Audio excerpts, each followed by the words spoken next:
Assalamualaikum warahmatullahi wabarakatuh. Sahabat Rizka Story, mari kita awali kisah ini dengan bersholawat kepada junjungan kita Nabi Muhammad Shallallahu Alaihi Wasallam. Semoga dengan sholawat yang kita ucapkan, Allah berikan ketenangan hati dan berkah dalam hidup kita. Pernahkah kita membayangkan, ada seseorang datang ke sebuah acara pernikahan mewah dengan pakaian yang kotor dan compang-camping? Apakah ia datang hanya untuk mencari makan? Atau, ada sesuatu yang belum sempat ia sampaikan? Mengapa seseorang yang tampaknya tidak memiliki apa-apa tetap datang ke pesta mantan yang pernah meninggalkannya? Adakah alasan yang lebih dalam, yang hanya bisa dipahami oleh hati yang pernah patah, tapi tetap memilih untuk memaafkan? Kisah ini bukan hanya tentang cinta yang kandas, tapi tentang bagaimana harga diri seorang manusia diuji di hadapan orang-orang yang dulu pernah ia cintai. Dan bagaimana Allah membalikan keadaan dengan cara yang tak pernah disangka. Simak kisah ini hingga akhir. Maka engkau akan tahu, mengapa langkah kaki gembel itu menjadi tamparan keras bagi pesta yang terlalu mewah untuk melihat hati. Cerita ini terjadi di sebuah kota besar di Jawa. Hari itu, langit mendung menggantung seakan tahu ada hati yang akan dilukai dan kebenaran yang segera terungkap. Gedung pernikahan itu menjulang angkuh di tengah kota. Dihiasi taburan bunga segar, lampu gantung kristal, dan karpet merah sepanjang lorong masuk. Para tamu berdatangan mengenakan jas dan gaun indah. Senyuman, tawa, dan kilatan kamera memenuhi setiap sudut ruangan. Namun, suasana berubah ketika seseorang melangkah masuk dari pintu samping. Langkahnya pelan, sedikit tertatih. Rambutnya kusut, wajahnya kotor, dan kulitnya legam terbakar matahari. Ia mengenakan kaos krem lusuh, sobek di bagian bahu dan dada. Celana pendeknya pun robek di bagian paha dan lutut. Sandalnya pun sudah nyaris putus. Orang-orang terdiam sejenak. Kemudian terdengar bisikan lirih yang berubah menjadi gelombang tawa pelan. Siapa tuh? Gembel. Wah, nyasar ke sini ya. Pestanya orang kaya, bukan dapur umum. Pria itu tak menggubris. Ia hanya menatap lurus ke arah pelaminan. Di sana, dua sejoli tengah berdiri berdampingan, tersenyum kepada para tamu. Sang mempelai wanita tampak sangat cantik dalam balutan gaun putih dengan taburan manik-manik perak. Wajahnya dihias sempurna, membuat siapapun yang memandang akan mengakui kecantikannya. Sampai akhirnya mata mereka bertemu. Wanita itu terdiam. Pandangannya mengeras. Tangannya menggenggam lengan suaminya yang berdiri di sampingnya. Masya Allah itu. Gumamnya pelan, setengah berbisik. Itu Reno. Sang suami, Arman, mengerutkan kening. Reno siapa?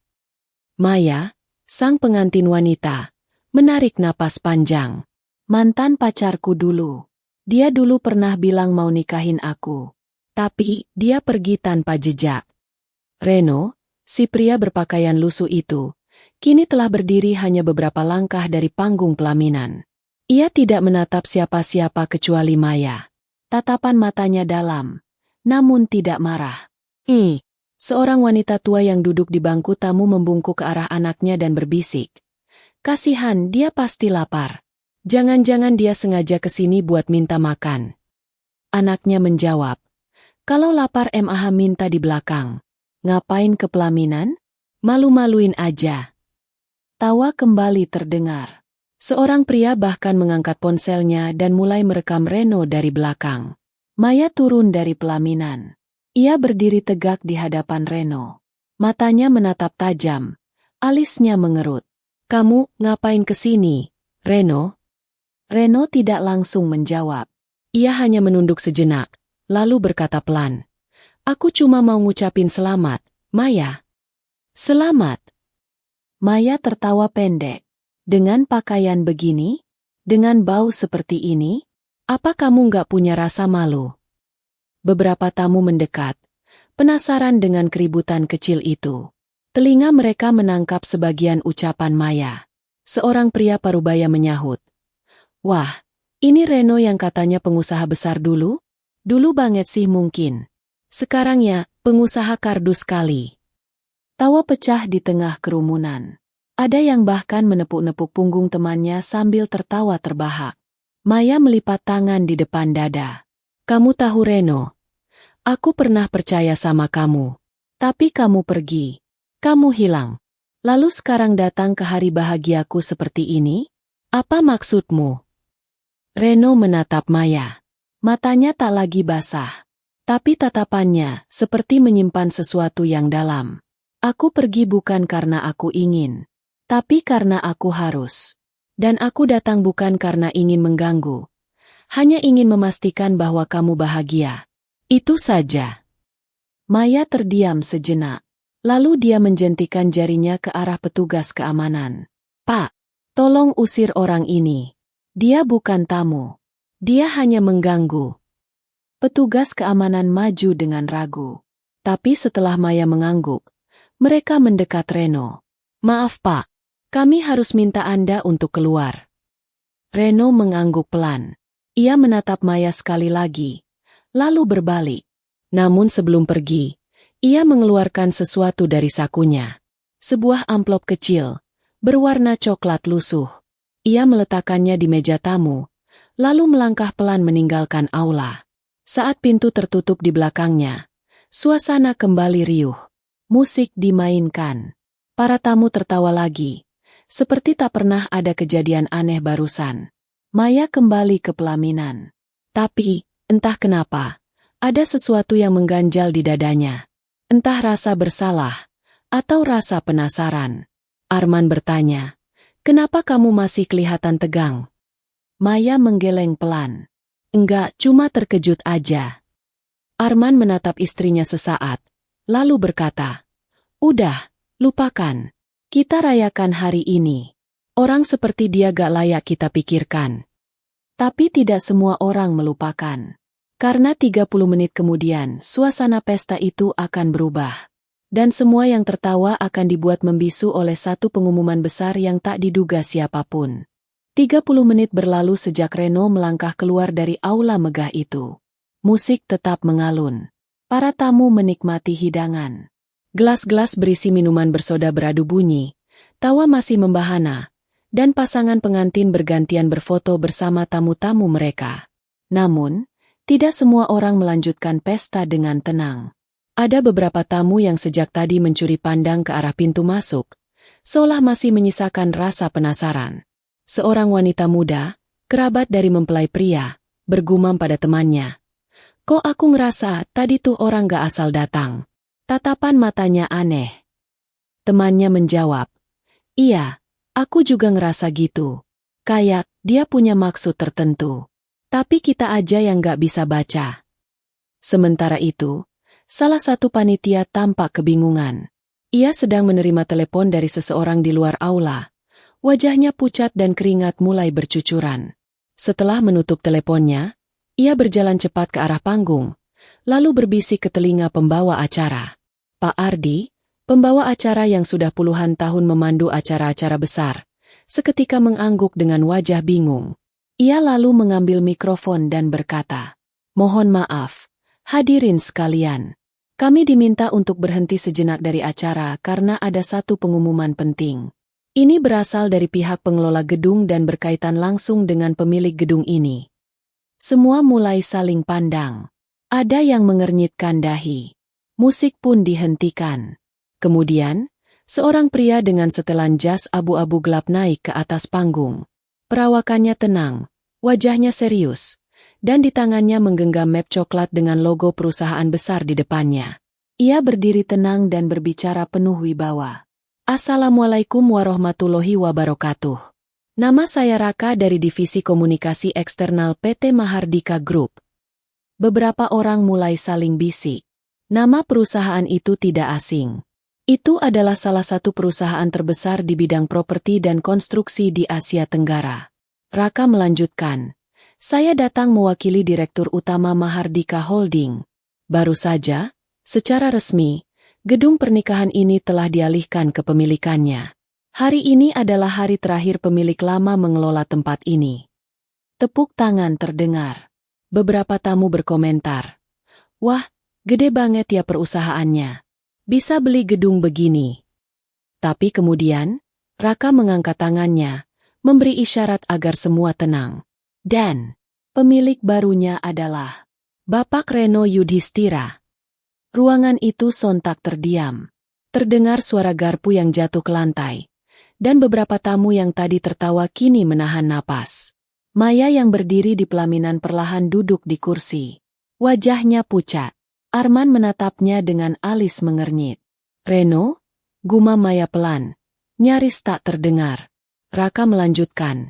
Kami juga diminta menyampaikan bahwa hari ini, Bapak Reno hanya datang bukan sebagai pemilik gedung ini. Beliau tidak ingin mengintervensi acara siapapun.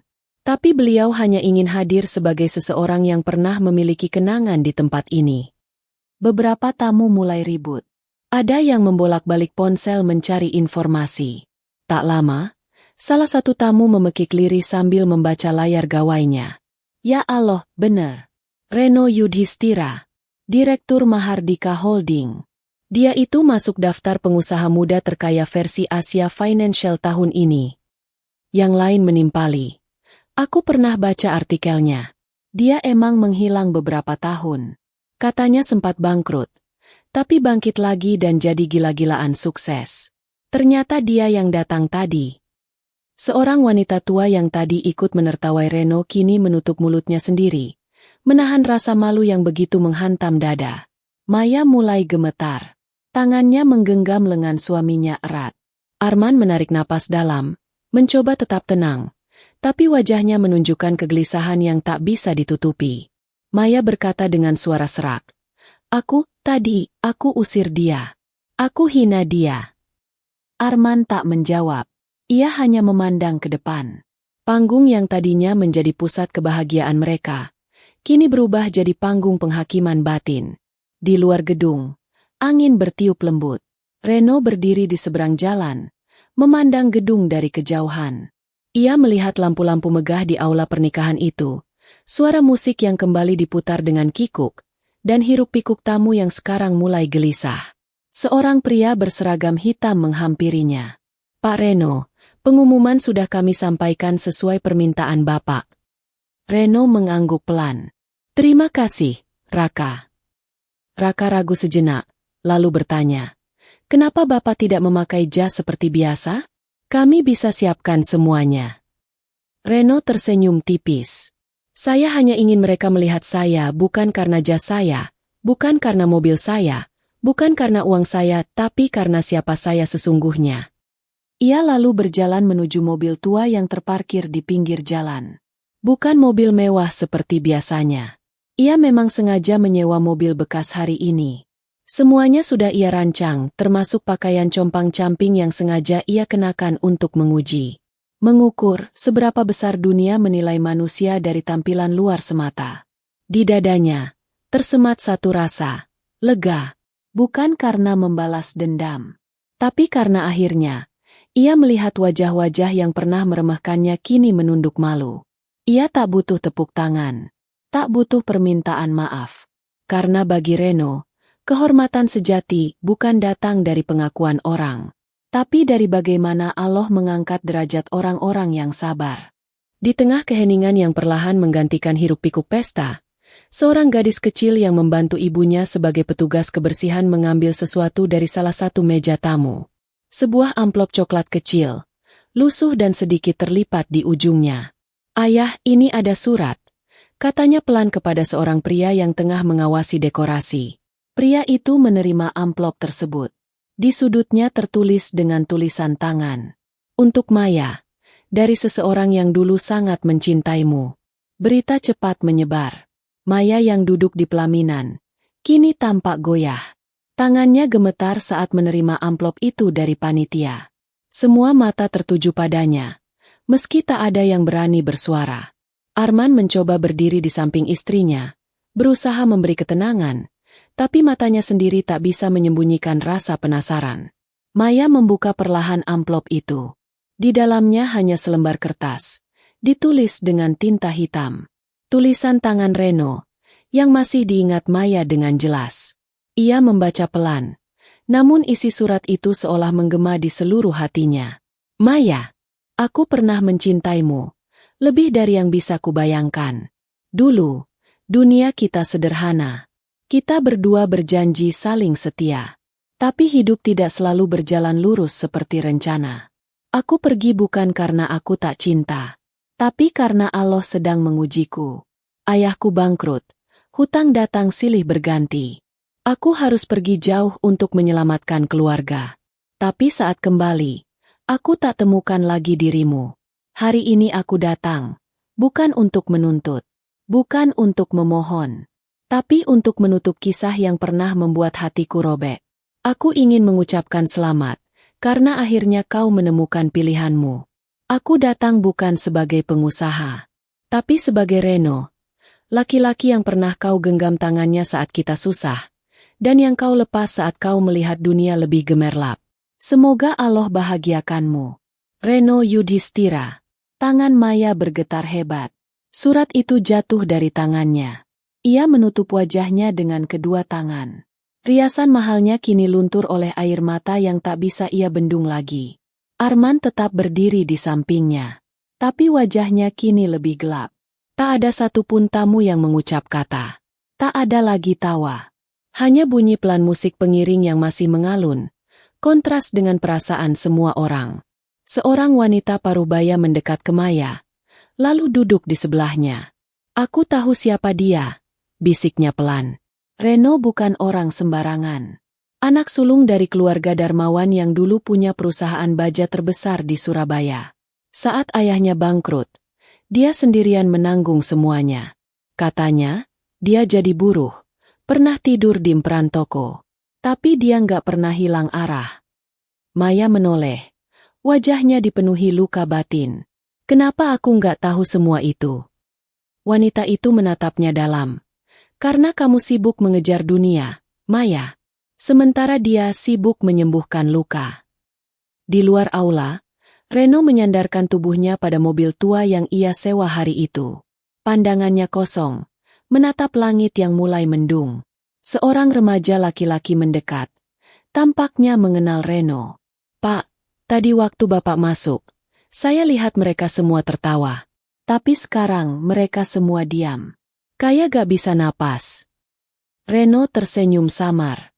Itu karena orang sering tertawa terlalu cepat. Mereka lupa bahwa Allah bisa membalik keadaan lebih cepat dari kedipan mata. Remaja itu mengangguk pelan. Kenapa Bapak enggak balas mereka? Kenapa enggak buka jati diri dari awal? Tunjukin kalau Bapak pemilik gedung, pemilik perusahaan. Reno menatap anak muda itu dengan tenang. Karena jika aku datang dengan jas dan mobil mewah, mereka hanya akan respek pada harta. Tapi kalau aku datang seperti ini, mereka akan menunjukkan siapa mereka sebenarnya. Jawaban itu menghantam seperti petir dalam sunyi. Reno menyalakan rokok tipis yang ia keluarkan dari saku. Tapi ia tidak menghisapnya. Ia hanya menyalakan, lalu membiarkannya terbakar perlahan di sela jarinya. Seperti hatinya yang dulu pernah hangus. Tapi kini tak lagi terasa sakit. Ia berkata pelan, lebih kepada dirinya sendiri daripada siapapun. Dulu aku pernah ingin mati karena ditinggal dia. Tapi Allah takdirkan aku hidup. Untuk menyaksikan bahwa kehilangan kadang adalah jalan pulang bagi jiwa yang ingin ditinggikan. Langit makin gelap. Hujan rintik mulai turun. Reno masuk ke dalam mobil. Mobil itu berjalan pelan, menyusuri jalanan kota yang basah. Di balik kaca spion, tampak aula pernikahan megah yang makin jauh ditinggalkan. Tidak ada yang perlu ditengok ke belakang. Karena hidup yang sebenarnya bukan tentang siapa yang dulu kita perjuangkan, tapi siapa yang tetap kita muliakan, meski hati pernah dirobek oleh mereka. Hujan mulai turun membasahi halaman gedung pernikahan. Rintiknya pelan, tapi cukup membuat semua tamu bergegas berteduh. Namun suasana di dalam aula tetap muram. Bukan karena air dari langit, tapi karena air mata yang jatuh dari hati-hati yang tersadar. Maya masih terduduk lemas di kursi pelaminan.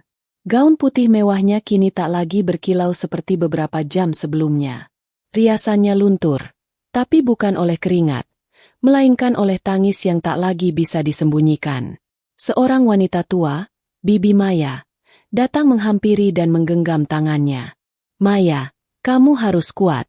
Ini hari bahagiamu. Tapi Maya hanya menggeleng. Ia tak mampu berkata. Di matanya, bayangan Reno terus berputar. Reno yang dulu menatapnya penuh cinta. Reno yang dulu pernah ia tinggalkan tanpa penjelasan. Reno yang kini datang sebagai tamu tak diundang. Tapi justru menjadi pemilik seluruh cerita. Arman duduk di sebelah Maya. Ia masih berusaha menunjukkan wibawa. Tapi keningnya terus berkeringat. Ia mengeluarkan sapu tangan, mengelap wajahnya pelan. Kamu harus tenang, Maya. Jangan biarkan ini merusak acara kita. Maya menoleh padanya, perlahan, dingin, dan penuh luka. Kenapa kamu gak bilang siapa dia sebenarnya? Kamu tahu dia siapa, kan? Arman terdiam. Ia tidak menjawab. Sorot matanya kosong, seperti menyimpan sesuatu. Salah satu kerabat Arman akhirnya menyela. Dia tahu. Arman tahu siapa Reno. Semua yang duduk di kursi VIP langsung menoleh ke arah suara itu. Kerabat itu berdiri. Seorang pria muda dengan jas hitam elegan. Tampak kecewa. Aku anak dari kolega Reno. Kami pernah satu proyek di Kalimantan Timur. Arman tahu itu. Bahkan waktu kami mengundangmu ke pertemuan bisnis, kamu menghindar. Maya membelalak. Jadi kamu tahu Reno itu siapa? Arman mencoba berdiri, tapi tubuhnya limbung. Ia menarik napas dalam. Aku tahu. Tapi aku nggak tahu dia akan datang ke sini. Tapi kamu sengaja diamkan semuanya, agar aku gak tahu kan? Suara Maya bergetar. Arman menunduk. Aku takut kamu berubah pikiran. Maya, aku takut kamu gak jadi nikah sama aku. Beberapa tamu mulai meninggalkan kursi. Ada yang mengangguk pelan. Ada pula yang menatap sinis ke arah panggung pelaminan. Tidak ada lagi tawa. Tidak ada lagi canda. Semua seolah sadar. Hari bahagia yang mereka rayakan telah berubah jadi hari yang membuka luka bagi orang lain. Di luar, hujan turun lebih deras. Seorang petugas kebersihan berjalan dengan payung, berpapasan dengan anak kecil yang membawa sisa kue dari pesta. Pak, itu tadi benerannya yang gembel itu pemilik gedung ini? Tanya si anak polos. Petugas itu mengangguk. Bukan cuma gedung ini, Nak. Katanya dia punya lebih dari 20 gedung kayak begini. Termasuk hotel bintang 5 di Jakarta.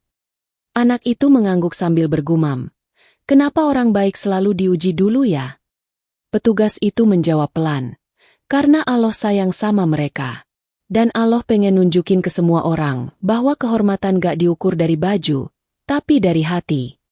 Malam menjelang. Gedung pernikahan perlahan sepi. Kursi-kursi kosong. Dekorasi mulai dilepas. Hanya beberapa orang panitia yang masih berbenah. Maya dan Arman duduk berdua di sudut ruangan, tanpa berkata satu kata pun. Mereka tak lagi memegang tangan satu sama lain. Seperti ada dinding tebal yang tak terlihat, tapi terasa nyata membatasi kedekatan mereka. Maya mengeluarkan kembali surat dari Reno yang tadi ia simpan dalam dompet kecil. Ia membacanya ulang, perlahan, kalimat demi kalimat, seolah berharap waktu bisa kembali diputar. Kenapa kamu gak tunggu aku waktu itu? Ren, kenapa kamu pergi tanpa pesan? Bisiknya, lirih, nyaris seperti doa yang terbang ke langit. Air matanya kembali mengalir. Tapi kali ini bukan karena marah. Bukan karena sakit. Melainkan karena sadar bahwa ia telah kehilangan sesuatu yang tak bisa dibeli dengan pernikahan mewah atau cincin berlian. Ia telah kehilangan seseorang yang mencintainya dengan hati, bukan dengan pamrih. Di sebuah rumah sederhana, di ujung kota yang tenang, Reno duduk di beranda. Masih dengan kaos krem yang lusuh, celana robek, dan sandal jepit. Di depannya, sebuah buku catatan tua terbuka. Di halaman pertama, tertulis sebuah doa. Ya Allah, jika cinta ini membawa luka, jadikan aku kuat menjalaninya. Jika cinta ini membawa kebaikan, maka ridhoilah ia. Reno memejamkan mata. Angin malam bertiup pelan. Hujan telah reda, tapi jejaknya masih tersisa di tanah dan hati. Malam itu, Reno menyimpan semua kenangan yang pernah membuatnya jatuh. Dan untuk pertama kalinya, ia merasa benar-benar pulih. Malam makin larut. Di sudut kota yang sepi, Suara adzan Isya menggema dari sebuah musola kecil di pinggir jalan. Di dalam rumah sederhananya, Reno menatap langit-langit kamar. Lampu redup menyinari meja kayu tua yang dipenuhi kertas-kertas berserakan, surat, coretan rencana bisnis, hingga lembaran-lembaran yang penuh kutipan ayat Al-Quran dan hadits. Ia menghela napas panjang, lalu mengambil wudhu. Seperti malam-malam sebelumnya, ia sholat 2 rakaat. Tidak panjang, tapi dalam, hening, dan penuh rasa syukur. Setelah itu, ia duduk bersila, menatap ke arah jendela kecil yang sedikit terbuka. Hujan yang sempat turun, kini menyisakan embun di kaca. Ya Allah, bisiknya pelan. Engkau pernah membuatku kehilangan semua, hingga hanya Engkau yang tersisa dalam hidupku. Dan ketika semua kembali, Engkau tetap jadi yang utama. Reno tak menangis malam itu, tapi hati kecilnya luluh dalam diam. Ia tahu, apa yang ia lewati hari ini bukan kemenangan, bukan pula pembalasan, tapi bagian dari perjalanan panjang yang Allah tulis untuknya, agar ia tak sombong di saat tinggi, dan tak putus asa di saat jatuh. Esok paginya, Reno berangkat ke kantor pusat Mahardika Holding yang terletak di lantai tertinggi sebuah gedung pencakar langit. Mengenakan jas biru dongker, rambut klimis rapi, dan sepatu kulit hitam mengilap. Begitu ia masuk, semua karyawan berdiri memberi salam. Assalamualaikum, Pak Reno. Ia membalas dengan senyuman tipis dan lambaian tangan. Ia tak suka formalitas berlebihan. Bagi Reno, yang penting adalah kerja nyata dan hati yang jujur. Di ruang rapat utama, ia bertemu dengan direksi dan perwakilan dari Kementerian Investasi. Hari itu, ia akan menandatangani kerjasama proyek pembangunan infrastruktur dengan nilai triliunan rupiah. Setelah semua selesai, seorang wartawan dari media bisnis nasional menghampirinya. Pak Reno, ucap wartawan muda itu, boleh satu pertanyaan off the record? Reno mengangguk. Silakan. Saya dengar tadi malam Bapak datang ke pernikahan seseorang dalam keadaan menyamar sebagai gelandangan. Benarkah itu? Reno menatap wartawan itu sejenak. Senyumnya datar. Bukan menyamar, katanya tenang. Itu pakaian yang pernah menemaniku saat aku tidur di emperan toko, saat aku kelaparan, saat aku kehilangan semua yang kupunya. Aku tidak menyamar. Aku hanya datang sebagai aku yang pernah mereka tinggalkan. Wartawan itu terdiam. Tak sanggup menulis kata demi kata.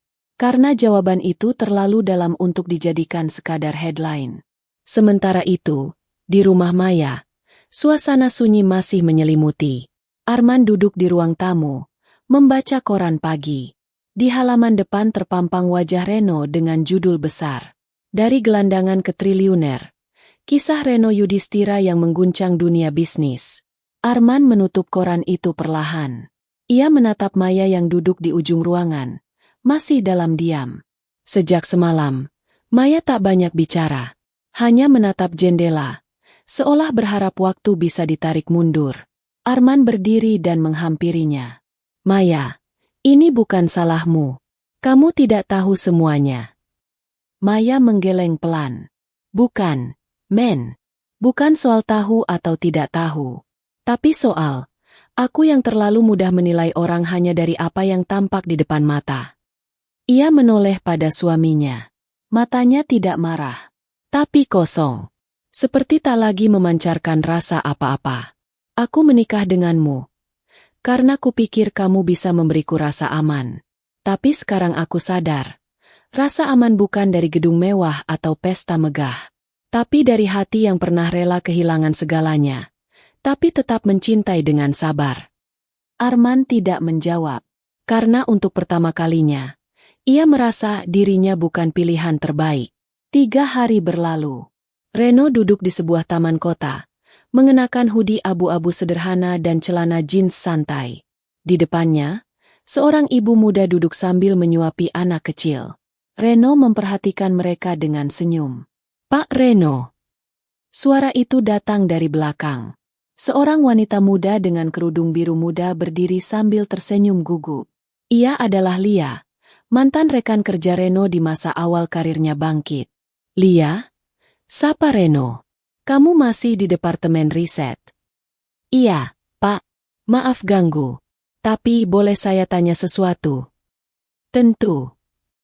Benar ya, Bapak datang ke pernikahan mantan Bapak, pakai baju gembel. Reno tertawa pelan. Sudah ramai dibicarakan, ya? Lia tersenyum kiku.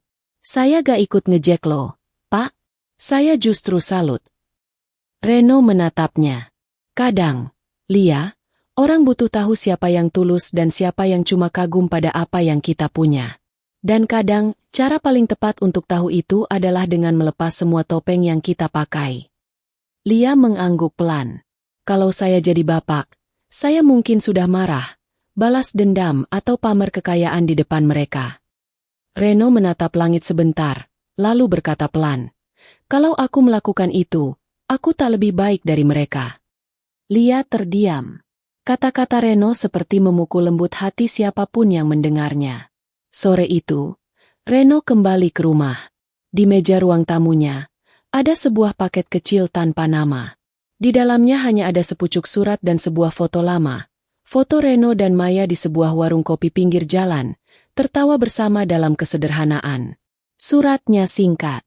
Reno, aku tahu aku sudah kehilanganmu untuk selamanya. Tapi jika waktu bisa diputar, aku lebih memilih tidur di emperan toko bersamamu daripada duduk di pelaminan dengan hati yang hampa. Dari Maya.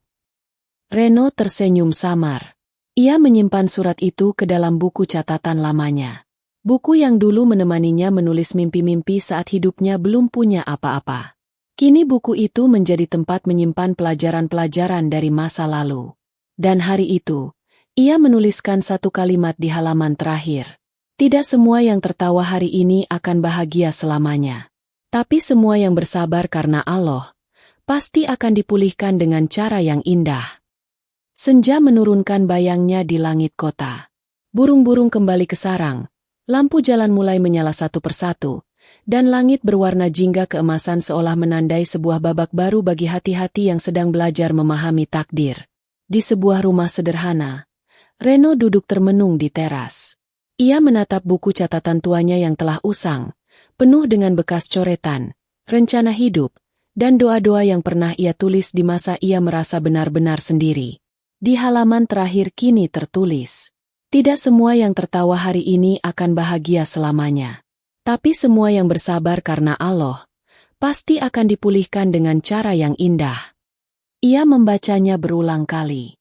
Lalu menutup bukunya perlahan, dan mengembuskan napas panjang. Di sisi lain kota, Maya juga duduk di teras rumah barunya bersama Arman. Rumah itu jauh dari yang ia impikan. Meski berstatus sebagai istri seorang pebisnis, kenyataan mulai menghantamnya sedikit demi sedikit. Proyek-proyek Arman mulai mandek. Hutang mulai berdatangan. Orang-orang yang dulu mendukung perlahan menghilang satu persatu. Maya masih memegang surat dari Reno. Ia sudah membacanya berkali-kali, namun isinya tetap menusuk hati. Foto lama mereka berdua kini terbingkai di dalam kamar, tersembunyi di balik lemari, namun tak bisa disembunyikan dari pikirannya. Arman akhirnya membuka suara. Kamu masih mikirin dia? Maya tak langsung menjawab. Lalu ia berkata lirih. Aku tidak sedang membandingkan, men. Tapi, aku sedang belajar menyesal. Karena ternyata, luka paling besar bukan ketika ditinggalkan, tapi ketika kita sadar bahwa kita sendiri yang meninggalkan orang yang paling benar-benar tulus mencintai kita.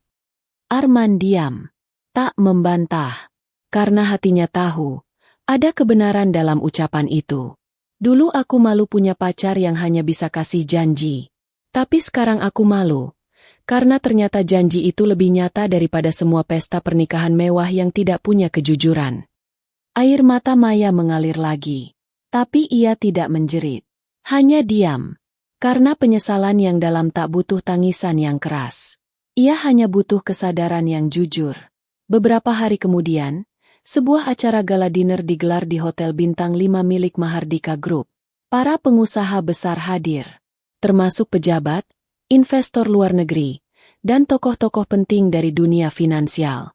Reno hadir di tengah acara itu, mengenakan setelan hitam elegan dan jam tangan klasik yang menjadi ciri khasnya. Tiba-tiba, Seseorang dari panitia mendekatinya. "Pak Reno, ada seseorang yang ingin bertemu." "Perempuan," katanya, "kenal dekat dengan Bapak." Reno mengangguk pelan. Ia mengikuti panitia itu menuju balkon terbuka di lantai atas hotel. Di sana, sosok itu sudah menunggu. Maya. Ia mengenakan gaun sederhana, tidak seperti biasanya. Tidak ada perhiasan mencolok, hanya wajah yang lelah dan mata yang basah. Reno terdiam sesaat. Tidak marah, tidak senang, hanya netral, seperti air yang tenang. "Terima kasih, karena mau temui aku," ucap Maya pelan. "Aku tidak pernah menutup pintu untuk siapapun," jawab Reno lembut. Maya menatap Reno dalam-dalam.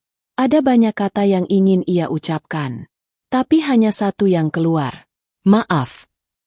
Reno tidak mengangguk, tidak juga menghindar. Ia hanya memandangi wajah Maya yang dulu sangat ia cintai, dan kini berdiri di hadapannya dengan luka yang tak bisa ia sembuhkan. "Aku pernah ingin membalas semuanya, Maya. Tapi kemudian Allah mengajarkanku bahwa membalas dengan luka hanya akan memperpanjang sakit.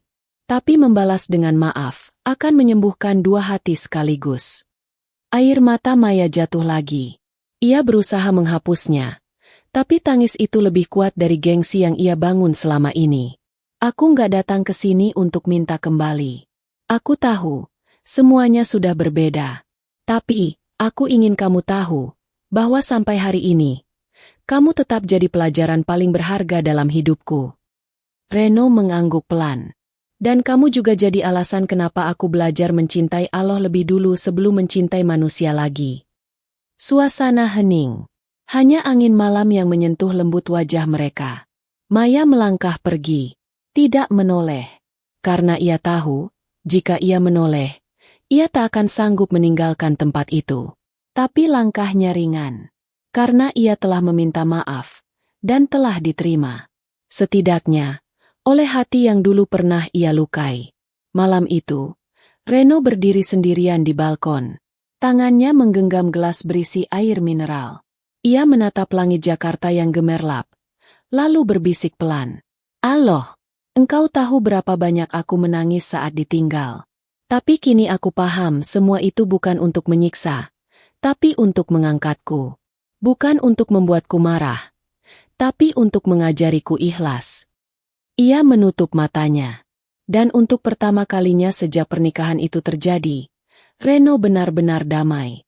Bukan karena harta, bukan karena balas dendam, tapi karena hatinya sudah tidak menaruh beban apa-apa lagi. Malam itu, langit kota Jakarta menyaksikan bahwa ada hati yang dulunya hancur, kini telah benar-benar sembuh. Dan mereka yang dulu tertawa, kini tertunduk dalam diam, mengingat pria berkaos krem robek yang mereka hina, ternyata lebih mulia daripada semua jas mewah yang mereka pakai malam itu. Fajar perlahan menyapu langit dengan cahaya lembutnya. Langit yang tadinya gelap kini mulai memerah, seperti isyarat bahwa pagi baru telah hadir, membawa harapan, pelajaran, dan awal yang tak selalu dimulai dengan tepuk tangan. Di sebuah masjid kecil di tengah kota, Reno duduk bersila usai sholat subuh berjamaah. Beberapa orang mengenalinya, namun tak satu pun berani menyapanya dengan keramaian. Ia dikenal bukan karena kekayaan yang disombongkan, tapi karena rendah hati yang disaksikan sendiri. Seorang ustadz sepuh yang juga imam masjid itu mendekatinya, duduk di sampingnya. "Ananda Reno." Suara sang ustadz lembut. "Aku mendengar cerita kemarin." Reno tersenyum kecil. "Cerita itu terlalu dilebih-lebihkan, ustadz." Sang ustadz tersenyum lebih lebar.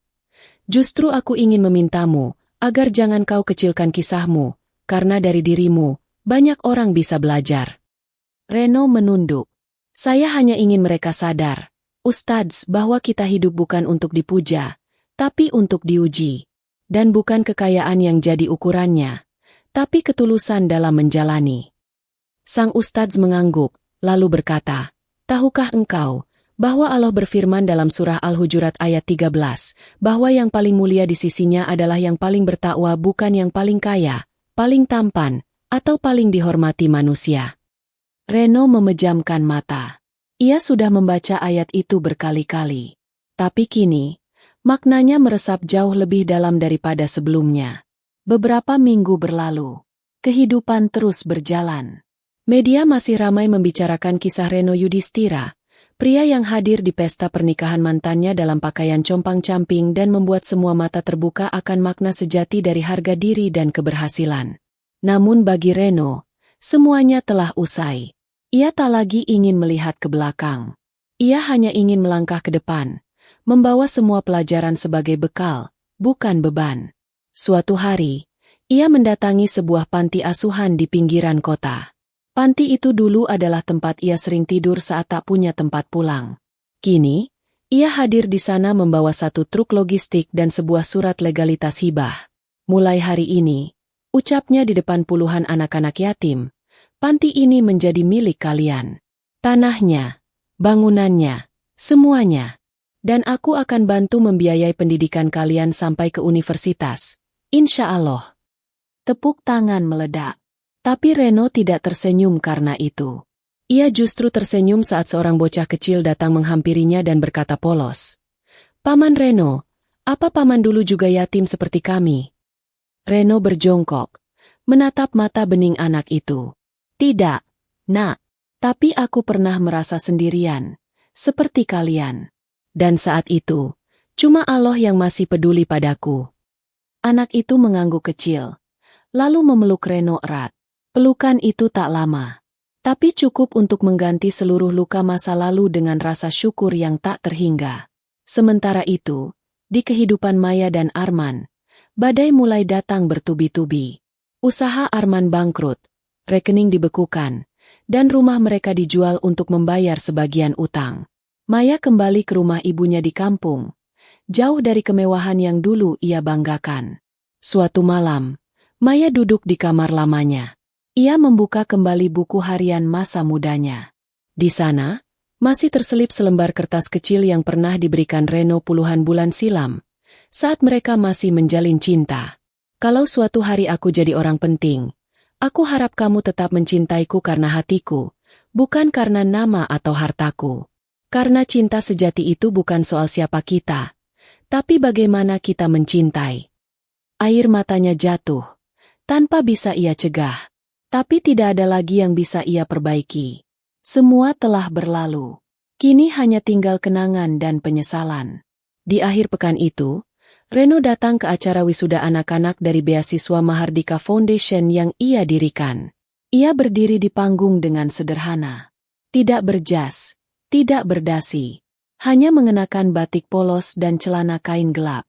Di hadapan ratusan orang tua dan siswa, ia berkata, dulu aku pernah dicaci, pernah dianggap hina, pernah diludahi, tapi aku tetap berdiri.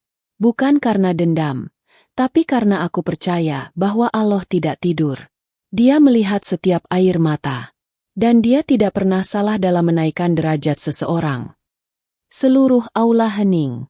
Hanya suara pelan dari beberapa orang tua yang menangis haru.